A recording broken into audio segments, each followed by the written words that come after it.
Hello दोस्तों, कैसे हैं आप लोग। आज हम लोग एक नए चैप्टर की ओर आगे बढ़ते हैं। चंपारण सत्याग्रह बिहार स्पेशल आधुनिक जो इतिहास है उसमें चंपारण सत्याग्रह के बारे में मैंने आप लोगों को पहले ही पढ़ा दिया है। आज की क्लास में हम लोग चंपारण सत्याग्रह जुड़े हुए महत्वपूर्ण एमसीक्यू क्वेश्चन कर लेंगे तो चैप्टर बिल्कुल जो है कंप्लीट हो जाएगा। और इसका जो है चंपारण सत्याग्रह जो है 1917 में जो इम्पोर्टेंट क्वेश्चन है जो परीक्षा में आ सकते हैं वो मैं प्रैक्टिस करा दे रहा हूँ, इसको पूरा देख लीजिएगा। बहुत महत्वपूर्ण क्वेश्चन है और यहाँ से क्वेश्चन पूछे जाते हैं। और चूंकि बिहार स्पेशल चंपारण सत्याग्रह के बारे में है, बिहार में जो लोकल नेता थे चंपारण सत्याग्रह के दौरान वहां से क्वेश्चन कैसे पूछे जा सकते हैं उसको मैं हम एक एक करके करेंगे। और कोई डाउट होगा तो आप उसको पूछ लीजिएगा, ठीक है। पहला क्वेश्चन आपका है, चंपारण के में प्रचलित तिनकटिया प्रणाली के संदर्भ में निम्नलिखित कथनों पर विचार कीजिए और सही कथन की पहचान करनी है। इनमें कौन सा कथन सही है ये पूछा गया है। पहला आपका है, इसके तहत किसानों को अपनी भूमि के 3/20वें हिस्से पर नील की खेती करना अनिवार्य किया गया था। बिल्कुल सही हो जाएगा। तो 3/20वें भाग पर नील की खेती करना अनिवार्य था, उसी को तिनकटिया पद्धति कहा गया था। तो आपका पहला ऑप्शन क्या हो जाएगा, सही हो जाएगा। दूसरा आपका है, 19वीं शताब्दी के अंत में जर्मनी में रासायनिक रंगों के विकास के बाद भी बागान मालिकों ने इस प्रणाली को स्वेच्छा से समाप्त कर दिया था। गलत हो जाएगा, स्वेच्छा से समाप्त नहीं किया था। ये तो सत्य है कि जर्मनी में रासायनिक रंगों की खोज हो जाने से रासायनिक रूप से तो प्राकृतिक नील की खेती का जो है मार्केट अंतरराष्ट्रीय स्तर पर गिर गया, डिमांड गिर गई। इसकी वजह से क्या है कि जो नील बागान मालिक थे वो स्वेच्छा से नहीं, जो है पैसा लेने के बदले जो है उस करार को तोड़ना चाहते थे। इसी वजह से वो आंदोलन का मुख्य कारण था। तो आपका दूसरा गलत हो जाएगा, पहला सही हो जाएगा। तो इसका जो आंसर क्या हो जाएगा, आपका केवल एक सही होगा, याद रखिएगा। दूसरा गलत हो जाएगा। लेकिन ये तो सत्य है कि जर्मनी में रासायनिक रंगों की खोज हुई थी, यही सबसे बड़ा कारण था उसमें, जिस वजह से नील की खेती का दाम जो है डिमांड गिरने लगी थी, ठीक है। दूसरा क्वेश्चन आपका है, चंपारण के बागान मालिकों द्वारा किसानों से वसूले जाने वाले अवैध करों को क्या कहा जाता था। जो चंपारण के बागान मालिक थे, नील बागान मालिक, उन्होंने करार तोड़ने के बदले जो पैसे की मांग की थी उसको क्या कहा जाता था। तो उसका जो है अब वाब कहते थे। तो इसका आंसर क्या हो जाएगा, आपका बी हो जाएगा। उस अवैध कर को इसी नाम से पुकारा गया था। जिसको अच्छे से याद रखिएगा, ये क्वेश्चन आ सकता है, ठीक है। ये बहुत इंपॉर्टेंट है, गलती मत करिएगा, ठीक है। अगला क्वेश्चन है आपका, नील की खेती से मुक्ति पाने के लिए किसानों को बागान मालिकों को जो भारी एक मुफ्त मुआवजा देना पड़ता था उसे स्थानीय भाषा में क्या कहा जाता था। ये भी इंपॉर्टेंट है।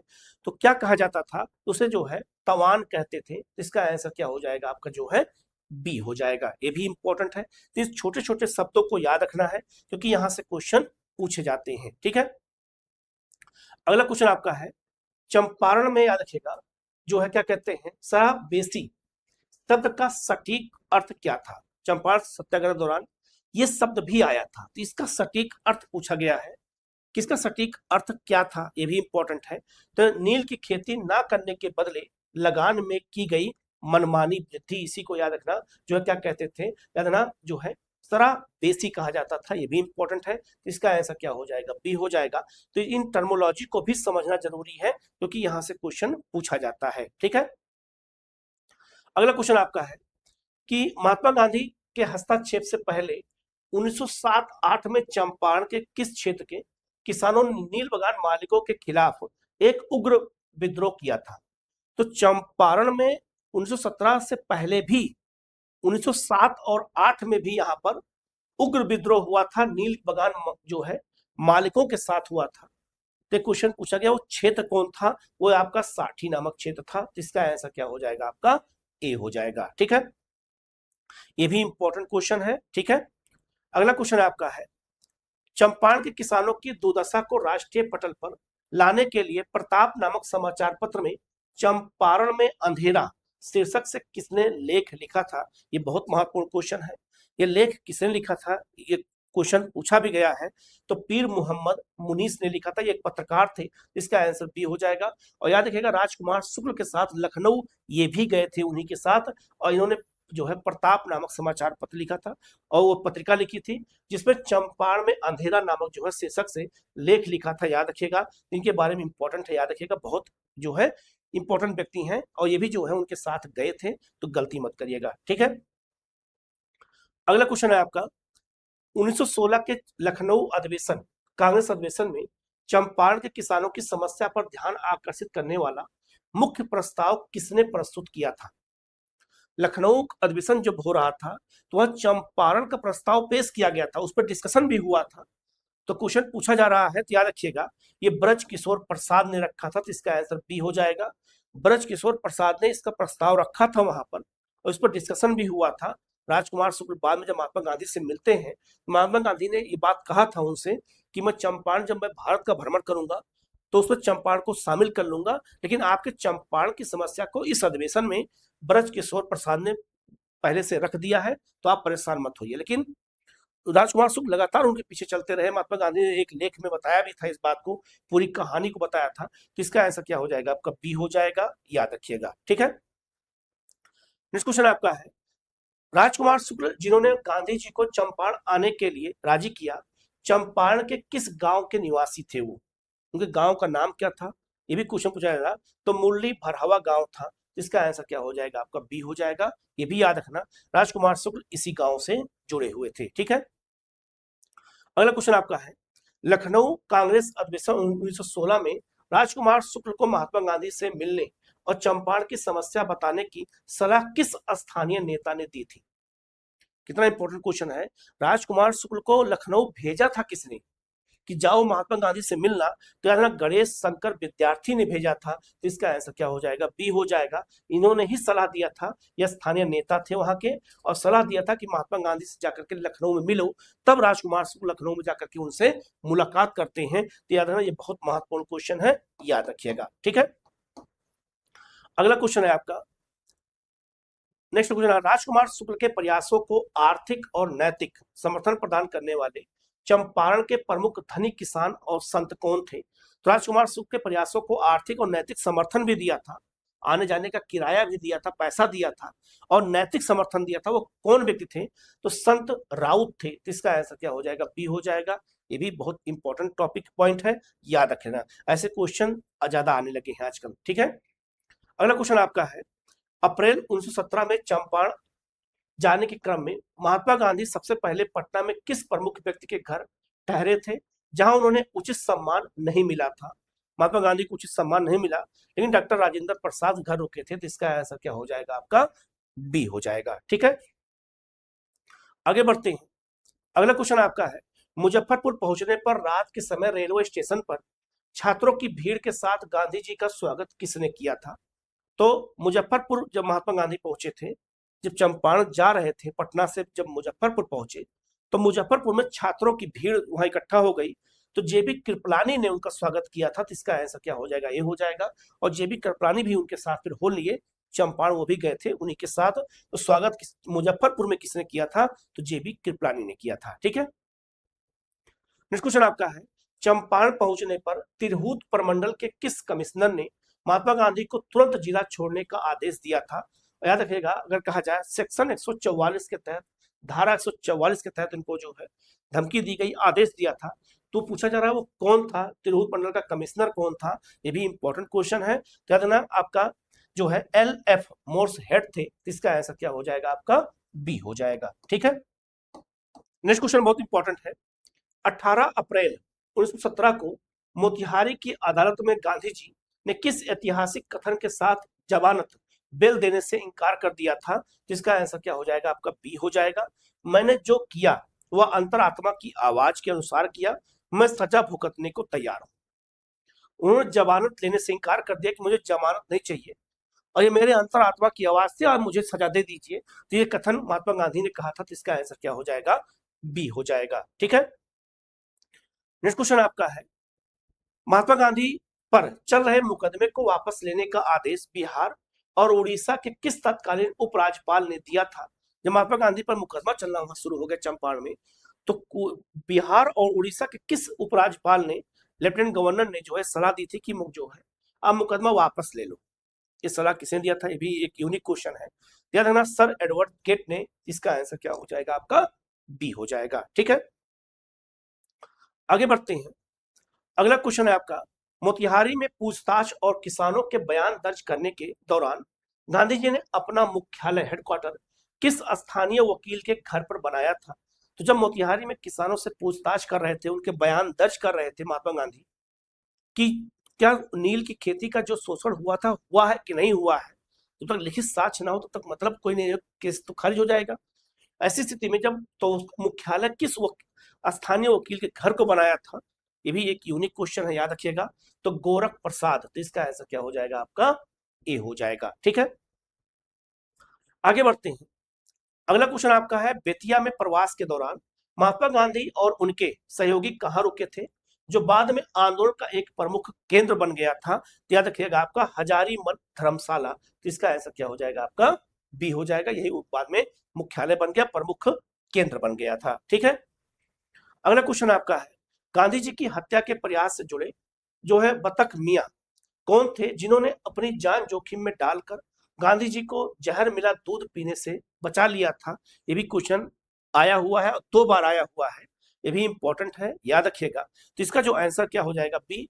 ब्रिटिश मैनेजर इरविन का ये जो है रसोइया था, वायसराय इरविन नहीं, एक जो है ब्रिटिश मैनेजर इरविन था, ये उसका रसोइया था, और कौन, बतख मियां, और उसको भेजा था जाके महात्मा गांधी को का खाना बनाओ और उनको जहर दे दो।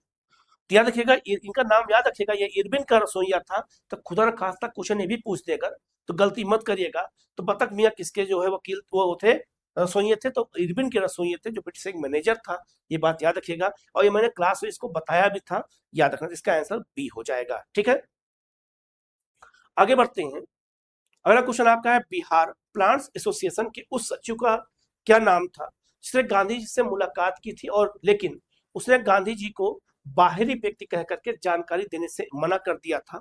याद है ना वो कौन था, तो जे एम विल्सन था। इसका आंसर क्या हो जाएगा, ए हो जाएगा। उसने महात्मा गांधी को जानकारी देने से मना कर दिया था। ठीक है, अगला क्वेश्चन है आपका, निम्नलिखित कथनों पर विचार कीजिए और सही कथन की पहचान करनी है। तो स्टेटमेंट वाइज भी क्वेश्चन पूछने लगे हैं आजकल। चंपारण सत्याग्रह भारत में महात्मा गांधी का पहला सविनय अवज्ञा का प्रयोग था, बिल्कुल सही हो जाएगा। तो सविनय अवज्ञा का मतलब होता है कानून का उल्लंघन करना, लेकिन विनय पूर्वक महात्मा गांधी ने वही चंपारण में किया। आदेश मिलने के बाद भी चंपारण छोड़ने से इंकार कर दिया था, तो पहला सही हो जाएगा। चंपारण सत्याग्रह पूरी तरह से एक हिंसक आंदोलन था, गलत हो जाएगा। ये अहिंसक आंदोलन था, तो दूसरा गलत हो जाएगा, गलत हो जाएगा। केवल एक सही होगा, तो इसका आंसर क्या हो जाएगा आपका, ए हो जाएगा। ठीक है, आगे बढ़ते हैं।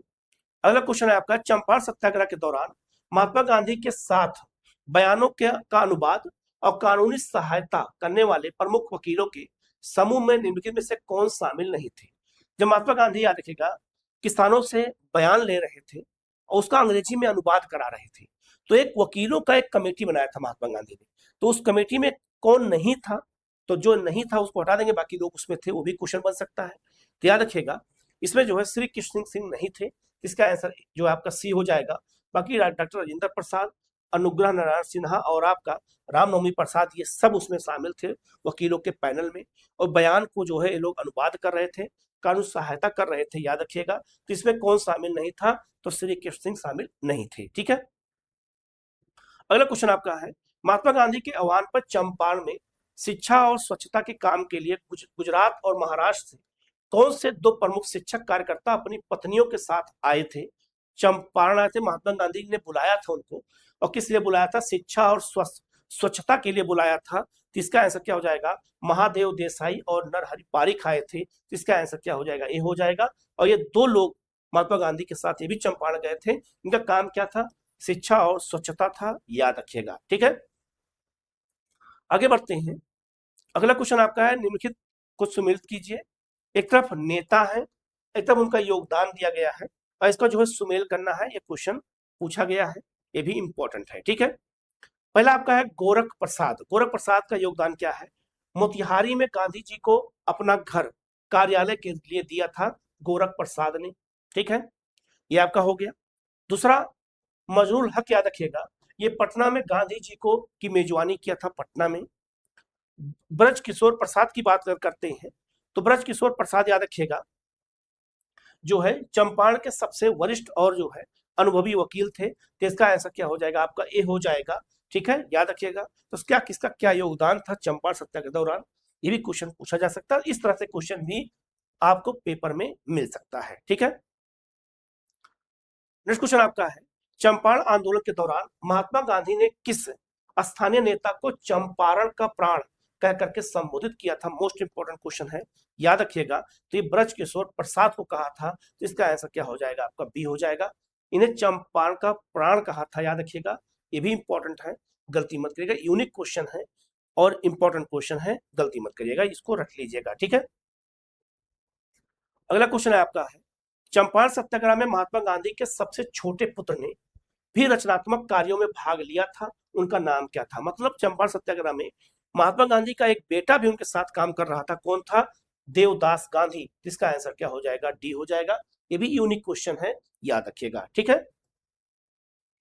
अगला क्वेश्चन है आपका, चंपारण में ब्रिटिश सरकार की खुफिया पुलिस सीआईडी का वह अधिकारी कौन था जो गांधी जी को की गतिविधियों की लगातार निगरानी कर रहा था? ये भी यूनिक क्वेश्चन है।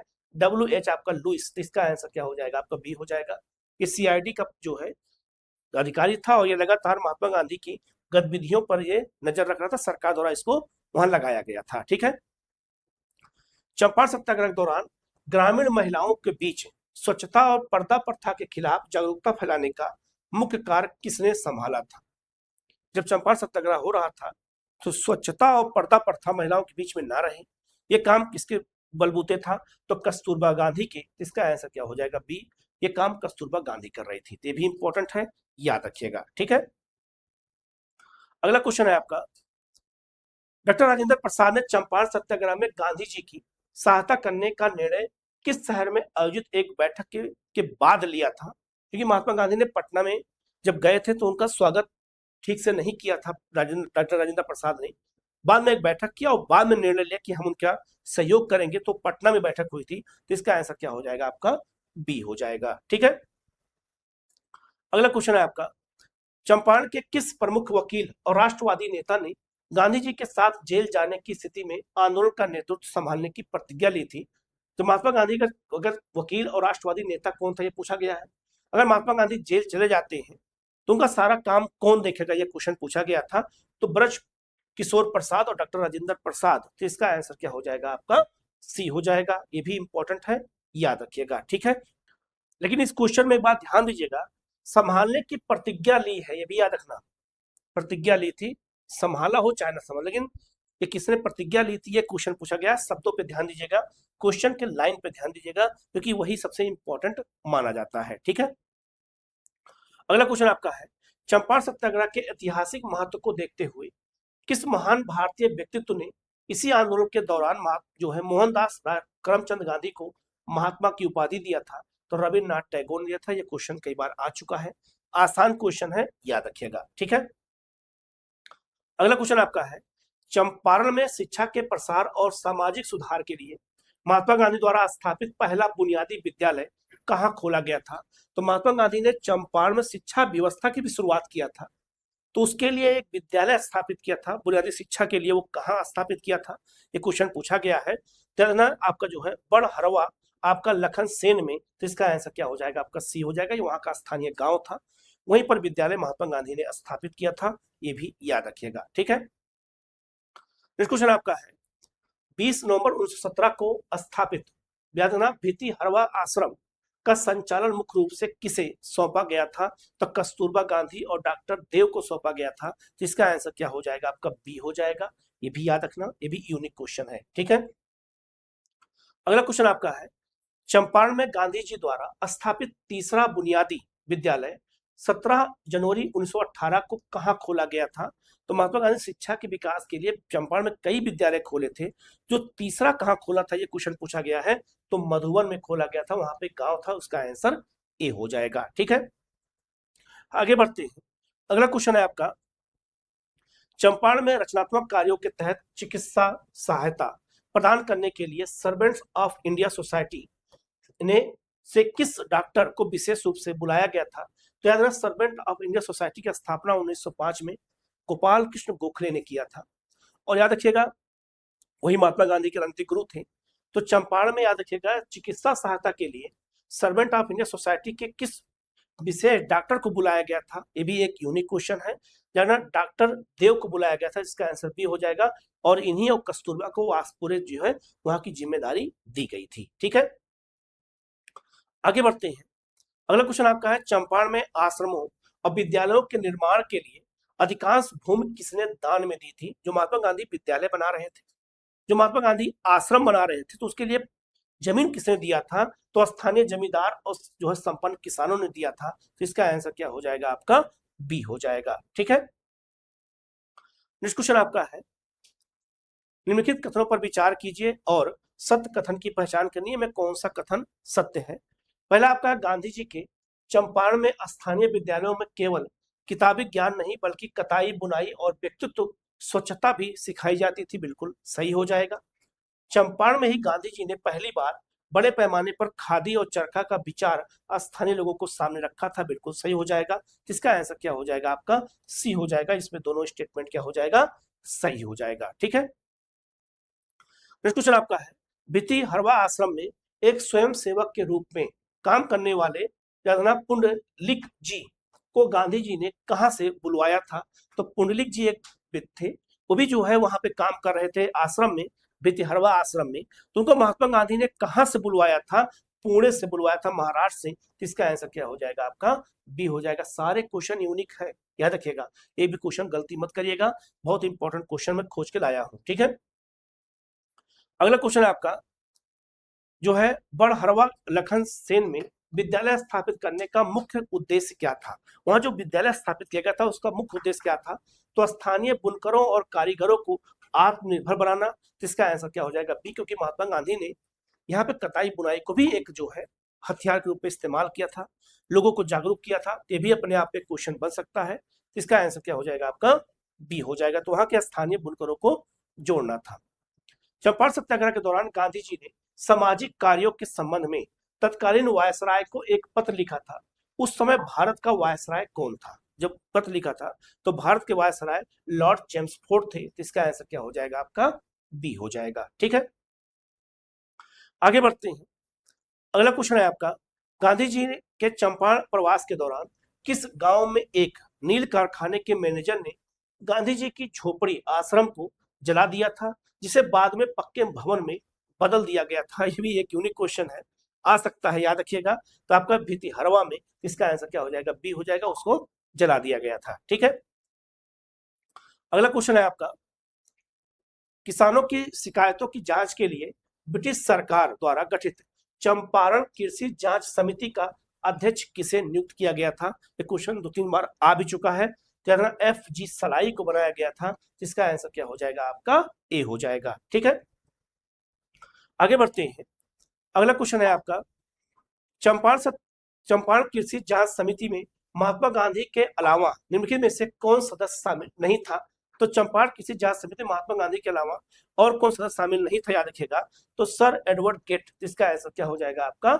डी हो जाएगा। ठीक है, नेक्स्ट क्वेश्चन आपका है, चंपारण कृषि जांच समिति में बगान मालिकों का प्रतिनिधित्व किस सदस्य ने किया था? तो बगान मालिकों की ओर से कौन जो है उस समिति में अपना पक्ष रखने के लिए आया था?